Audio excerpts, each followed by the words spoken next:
United now, because Clinton, their chief executive officer, I should say, Omar Barreda, has said that they can win the title by 2028. Can they do that? 3 years? Yeah, maybe. I don't know. If I was sitting here now thinking, looking at their squad, and I'm not quite sure. But listen, 3 years is a long time. If they improve the squad and get rid of the players that they don't want there and improve it, the signing of Cunha is a very good signing. If they can get Mbeumo, but you never know, with Thomas Frank going to Tottenham, he could end up going there. I think that's another positive signing. So, yeah, maybe 3 years. I'm not quite sure. It might be 5 years. But 3 years is... He's got to say that, because you've got to appease the Man United fans. Man United fans have suffered a lot recently and they want to get back to challenging for the title. So, yeah, maybe 3 years, but I'd say probably 5 years. Every time they change manager, they seem to say 3 to 5 years, and then just change manager and it goes again. They probably need to do it sooner rather than later. Here's their start to the season. What do you make of that? We've not seen this yet in full. No, yeah, Arsenal at home is a tough game. Fulham away is going to be tough. Marco Silva, I thought Fulham were good last. Burnley at home, you would expect them to get 3 points. The Manchester derby, tough. Chelsea at home, Brentford away. They're all tough, Tom. They're all tough.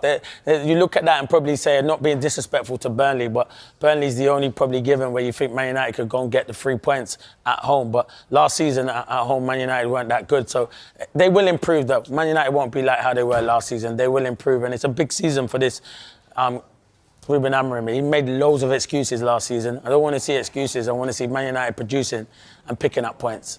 You mentioned Matheus Cunha being a great signing for them. Thereafter, Bryan Mbeumo as well. Could he potentially be a great signing for them if he doesn't get tempted perhaps by Spurs now Thomas Frank's gone there? Yeah, he's a great signing for whoever. I'm surprised a lot of the bigger teams are not looking at him as well. In particular, I thought Newcastle might look at him, but you can understand why Man United want him. I thought Mbeumo, his numbers and his assists alongside Wissa last season at Brentford was fantastic. He will leave Brentford. I think Brentford have already accepted he's going to leave. But the thing is, with Thomas Frank and the way he produced and played under him, it's going to be difficult. So he might end up going Tottenham, and it'll be a huge blow to Man United. When it comes to Cunha, earlier we were saying that Omar Barreda has said that Cunha can be a little bit like Eric Cantona. I'm sure he doesn't think that level. I hope he doesn't think that level. Yeah. But can you see any similarities? Can you see why he would say that? I know why he says it, because he can lose his head just like that.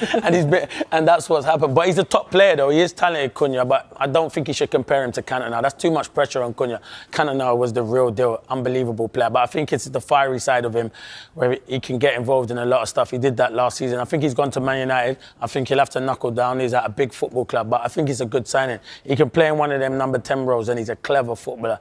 I thought Arsenal might have gone in for him, and that's how highly I rate Cunha. So I think it's a good signing for Man United.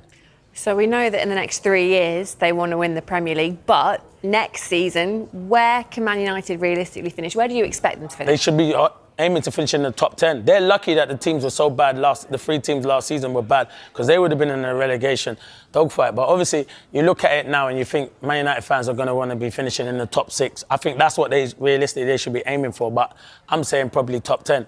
Ask me again when they've done all their signings, when the window's shut, and then probably it will be the top 6 and try and win a trophy. But there'll be big pressure on Ruben Amorim. But I'd say to try and finish in the top 6 is Man United's realistic aim this season. We'll ask you after deadline day. Yeah, that's the one. Okay, September 2nd. Yes. September 1st, deadline day. Yeah. We'll just quickly switch from Manchester United to Tottenham, because I'm not sure if we've had you on since Ange Postecoglou won. What did you make of that decision and the decision to replace him with Thomas Frank? I always thought it was coming. I did think it was coming with Ange. I thought, but fair play to him. He can go with his head held high. It's second season. He said he wins a trophy, and he has won a trophy. So, no, I think it'll be disappointing. But I think he'll get another job. But I'm happy Thomas Frank's there now, because I think he's a very good manager and deserves his chance. The job he's done at Brentford's been fantastic. He deserves a chance of going to a big club, and I think they'll do well. Through the magic of TV, you've switched your iPad for football. A football. I have done that because, just a reminder, we've got this ball today. It is the new ball for the Premier League season, and it's an absolute beauty. You had a little kick earlier? Yeah, I'm not doing that again. When I say little kick, it really was a little dribble along the ground. Wasn't the greatest advert for the ball. But Clinton, what do you make of this? It's nice, it's good. I thought Tom was going to ping it and see if it can move around. But my mistakes, be careful. so yeah. I've played with you, you've got that technique. Well, don't put yourself down. Thanks for that, I definitely don't. Right, coming up, we've got the... Man United. Opening day, Arsenal at home, also face Manchester City and Chelsea in their fixed 6. That's some start. That's a crazy start. I'm not going to stand there and say, that's going to be the barometer of the season, because to have a start like that, you know, you got to try and hit the ground running. So it'd be interesting. Fingers crossed they'll be able to go out there, get some positive results early doors, breed confidence, and then move on from there. Yeah, how important is it? I know it's a tough start, but it feels like after the season they've just had, they have to start well under Ruben Amorim this season. Yeah, I would believe that as well. But the crazy thing is, like you said, after a tough season last season, you know, to start the season like that, you know, it's mad. But I think that's where Manchester United are at the moment. But like I said, ultimately, all you can do is go out there, try your best, try and win football matches early doors, and then build confidence and build momentum. When you were a player yourself, what fixtures were you looking for on the opening day when they were released? Which one were you always in the diary? That's the one I'm looking forward to. Obviously, would have been our main competitors and Liverpool. You know, those are games you always look forward to, the Liverpool game, because you knew, regardless what position they were in, you always knew you was going to have a tough game there. And me personally, I love playing at Anfield as well, so yeah, I really look forward to that. And like I said, the teams that you know are going to push you in the Premier League, you're looking out for those games.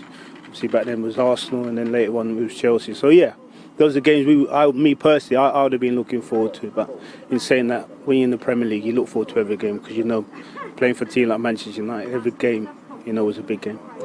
Just going back to Ruben Amorim, you know, obviously it was his first season. You know, where are you with him? Are you giving him time? Do you think he deserves the time to get it right with his system and everything that he tries to play with? We all deserve time, you know. I think as managers, you know, when you go in as a manager, you know, you got to be given time. And I know everyone wants a quick fix, but sometimes in football, you know, things like that don't happen. Everything's a process. It takes time. And fingers crossed this season, you know, it works.